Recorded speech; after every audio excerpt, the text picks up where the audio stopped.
ఆంజనేయ స్వామికి తమలపాకులంటే ఎందుకంత ఇష్టమో మీకు తెలుసా?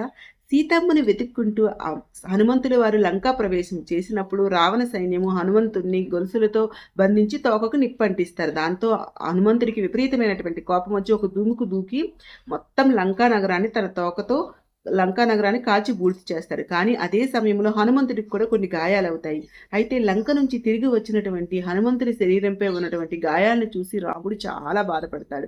స్వామిని తన పక్కనే కూర్చోబెట్టుకొని ఆ గాయాలను చూసి ఏడుస్తూ కొన్ని తమలపాకుల్ని తెప్పించి ఆ గాయాలపై పెడతారు. అయితే ఆ తమలపాకుల్లో ఉన్నటువంటి కేవలం ఔషధమే మాత్రం కాదు, వాటిలో శ్రీరాముని యొక్క అంతులేని ప్రేమ కూడా దాగి ఉంది. అతని చెయ్యి పడగానే ఆ గాయాలన్నీ తగ్గిపోయి నయమైపోతాయి. అందుకే రాముడు హనుమంతుడి కోసం చేసినటువంటి ప్రేమగా తమలపాకులు ఇచ్చినటువంటి తమలపాకులు అంటే చాలా ఇష్టం.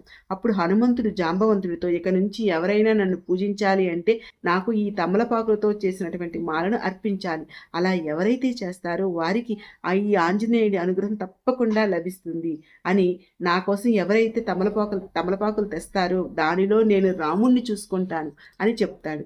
మీకు ఆంజనేయుని అనుగ్రహం ఉండాలి అంటే తమలపాకులతో పూజ చేయండి. జై హనుమాన్.